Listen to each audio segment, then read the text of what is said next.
They say age softens the edges of life's cruelties, but I've learned that age only sharpens the truth.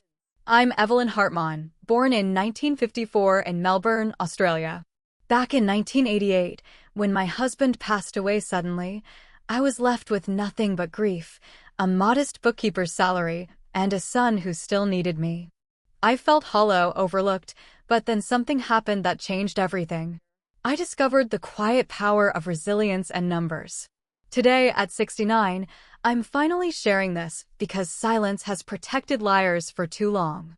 If you're listening, drop your city below, and if my story moves you, like and subscribe so others can hear it too.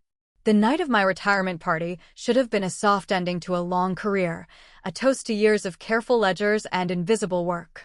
My colleagues at the firm had rented out the upstairs of a little bistro in Carlton, stringing fairy lights around the balcony where the city hummed beneath us. I'd chosen a simple navy dress, the same one I'd worn to Adrian's graduation years ago. I didn't crave spectacle. I only wanted warmth. But warmth was not what I received. Adrian arrived late with Celeste on his arm, her perfume preceding her like a storm. She wore a glittering gold dress that seemed to mock the modest cake waiting on the table. Adrian's jaw was tight, his shoulders squared as though he had already braced for some unseen battle. I smiled and reached for him. He brushed my cheek with the politeness of a stranger. We sat at the long table. Toasts were made. Laughter rippled around the room. I lifted my glass when my manager, Marcus, thanked me for decades of loyalty. But as soon as the applause faded, Celeste's sharp voice sliced through the evening. "You've always been such a tacky old woman," she said, loud enough for every ear to turn. "And you're just bitter because my parents are rich and you'll never measure up." The room went silent. Forks froze above plates. My heart thudded against my ribs like a trapped bird. Adrian chuckled beside her, as if agreeing, and added, "Mum, you've never achieved anything worth bragging about. You should be grateful, Celeste, and I even showed up tonight." Their words burned deeper than any insult from a stranger. These were my blood, my son and his wife, standing before my friends and colleagues, painting me as useless, bitter, small. I could have swallowed the humiliation. I had done it before at family dinners where Celeste bragged about her parents' wineries in Yarra Valley, their weekend villas in Cannes, their endless streams of money. Adrian always nodded along, basking in their shine, while I remained the dull background, expected to smile. But that night, something cracked. I put my glass down carefully so my hand wouldn't tremble. The lights above us flickered softly, and for the first time in decades, I felt the old steel inside me stir. "Do you know," I said, my voice even though my chest was tight, "that the only reason your parents still own their wineries is because I saved them?" Celeste laughed, tossing her hair. "Save them? Don't be ridiculous. You couldn't save a stray dog." But the silence around the table told me my colleagues were listening. Every accountant in that room knew I did not make claims without proof. I turned to Adrian, meeting his eyes. "6 years ago, your in-laws came to me in secret. They were drowning. Their debt was weeks from swallowing them whole. I lent them $2 million. $2 million that I earned, quietly, while you both dismissed me as a useless old woman." Gasps spread around the room. I saw Marcus's mouth fall open, saw Claire from payroll grip her wineglass tighter. Celeste's smirk faltered. Adrian blinked rapidly, his jaw working but no words forming. I stood, feeling taller than I had in years. "You mocked me in front of people who've known me for decades, but it's your ignorance that makes you look small. You thought I was bitter because I envied wealth. The truth is, I hid mine because I wanted to raise a son who valued effort, not entitlement. Clearly, I failed." The air grew heavy with shock. Celeste's face flushed crimson, her eyes darting as though searching for an exit. Adrian muttered, "This isn't true. Mum's just exaggerating." But even as he spoke, doubt crept into his voice. He knew me well enough to know I never exaggerated numbers. I gathered my bag, sliding the strap over my shoulder. "I don't need to stay here and convince anyone. The numbers are already written, the contract's already signed. One day, Adrian, you'll see who I really am. And when you do, you'll regret tonight." With that, I walked out into the cool Melbourne night, leaving behind stunned faces and the faint sound of Celeste hissing at Adrian. My heels clicked against the pavement, each step steady, each breath sharper with clarity. I had been insulted publicly, dismissed as bitter, but the truth was no longer chained inside me. They wanted to paint me small. Instead, I had planted the first seed of their downfall. And as I slid into the back of a taxi, I whispered to myself, the game has only just begun. After I left the bistro that night, the air of Carlton felt different against my skin. The insults still rang in my ears, but underneath them was a pulsing current of freedom. They had forced me into the light, but what they didn't realize was that the light revealed their shadows, not mine. For the first time, I allowed myself to look back on how I became the woman they underestimated so easily. When my husband, Daniel, died in 1988, I was 34 and utterly unprepared. He'd been my steady ground, a mechanic with strong hands and a softer laugh, but his heart gave out one morning as he was tightening a bolt beneath a client's car. Just like that, my world collapsed. We didn't have savings beyond a modest account and the little house in Footscray. Adrian was 12, full of questions about rugby and schoolwork, and I was suddenly the sole provider. I took a bookkeeping job at a small law office. Numbers had always made sense to me, crisp rows of truth that never lied. At first, the job was about survival rent, groceries, and keeping the heater running through Melbourne's damp winters. But over time, I saw patterns. I noticed which businesses paid their invoices late but never folded, which clients weathered downturns better than others, which investments grew quietly in the background. At night, after Adrian went to bed, I would sit at the kitchen table with spreadsheets spread out like a second life. I taught myself about managed funds, about the stock market, about real estate trusts. I didn't gamble, I tracked, analyzed, and waited. Every dollar I could spare, I funneled into opportunities most of my colleagues ignored. Years rolled on. The law firm changed names, merged, shifted locations, but I remained the constant shadow in the background. My salary was modest, but my investments grew quietly, like roots beneath soil. By the time Adrian finished university, I was worth more than $2 million. By the time he married Celeste, I was closer to $8 million. But I never told him. I wanted my son to believe in effort. I didn't want him spoiled by safety nets. He had Daniel's charm, but not his grit. I feared that if he knew how much I had, he would float through life, leaning on money rather than building something of his own. So, I played the role of the frugal widow, the woman who brought homemade biscuits instead of wine, who wore the same dresses to every occasion. It stung sometimes when Celeste smirked at my thrift shop shoes, but the disguise kept Adrian hungry for more. Then came the Moreaus, Celeste's parents. Claude and Mireille had built their reputation on their wineries in Yarra Valley, always boasting of champagne flown in from France and summer holidays in Monaco. They carried themselves like royalty. But I saw through the polish. Their books were bleeding. I remember the night they knocked on my door. Mireille stood trembling, her pearl necklace clashing with her desperate eyes. "Evelyn, we need help," she whispered. They had mortgaged nearly everything, debts closing in faster than tourists filling their tasting rooms. Bankruptcy would have stripped them of their empire and their pride. I should have turned them away. After all, they had looked at me the same way Celeste did, like a second-hand coat. But something in me, maybe pity, maybe pride, made me unlock my filing cabinet and slide across the loan agreement. $2 million. The condition, repayment within 7 years, interest included, or forfeiture of certain assets. They signed without hesitation. And just like that, I became their silent savior. But instead of gratitude, they chose secrecy. They couldn't admit that the old bookkeeper in plain skirts had been their lifeline. Instead, they played along with Celeste's contempt, allowing her to believe her parents' wealth had always been untouchable. Adrian never suspected. He thought his wife had rescued him into a world of luxury, while I remained the embarrassing mother who counted coupons. He never asked why his business loans were approved, why his credit lines stayed open. He didn't realize it was my guarantees, my reputation in the financial sector, that paved his way. And so, The years passed with me carrying their secrets while they laughed at my supposed poverty.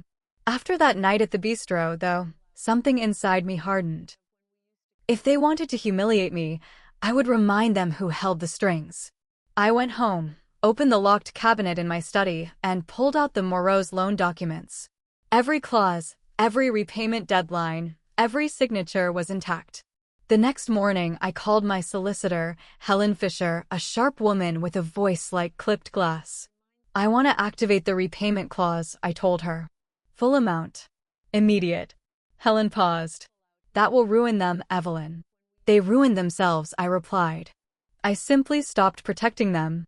By lunchtime, legal notices were already on their way.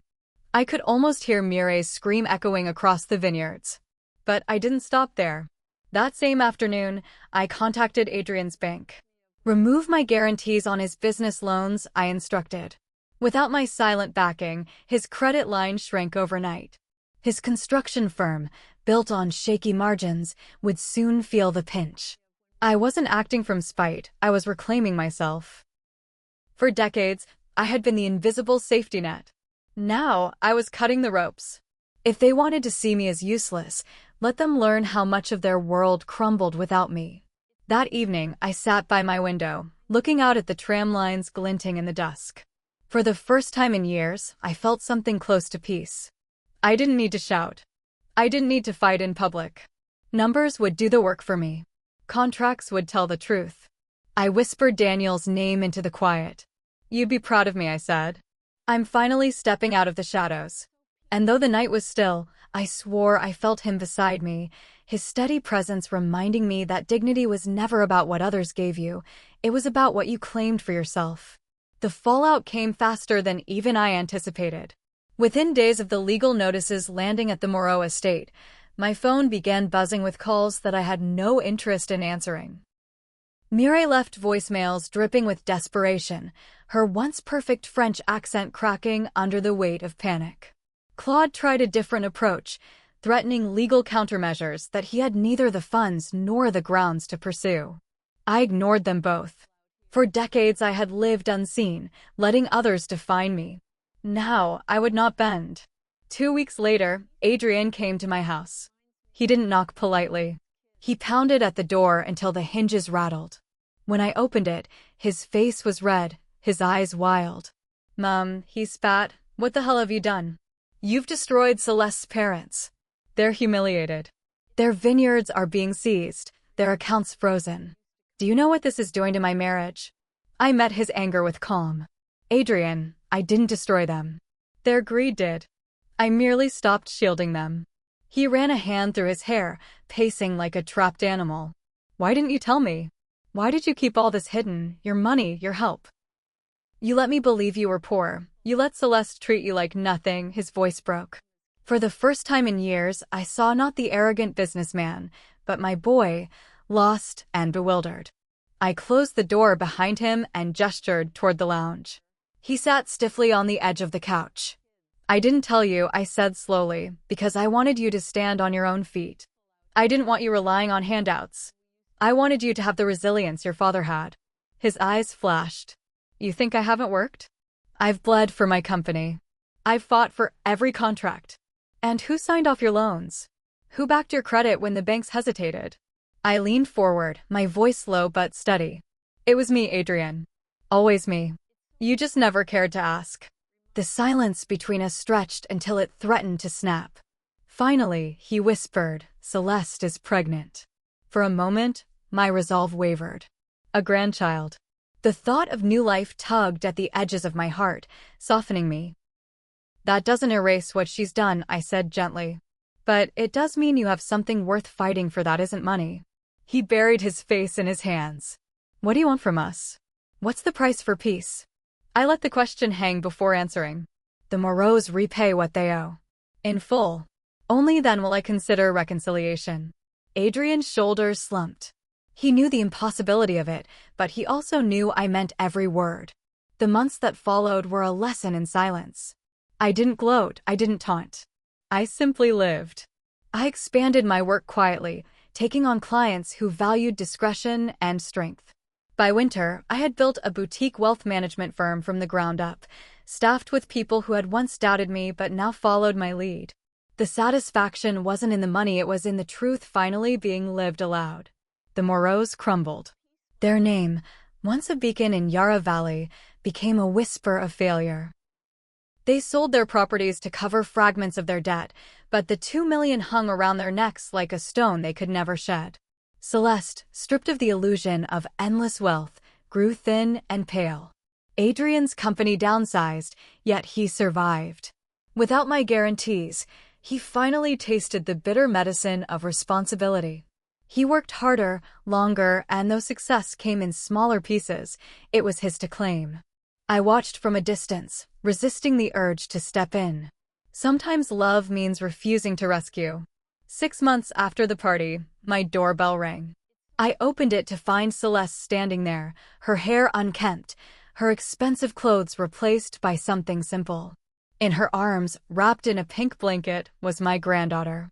"This is Emma," she whispered, her voice trembling. Her eyes filled with tears as she held the baby toward me. "I'm sorry, Evelyn. For everything I said, for everything I believed. I was cruel because I was raised to worship appearances." "You were right. I see it now." I reached out, my hands shaking as I cradled the tiny bundle. Emma's breath was warm against my skin, her tiny fingers curling instinctively around mine. My chest ached with love so immediate it nearly undid me. But love didn't erase the truth.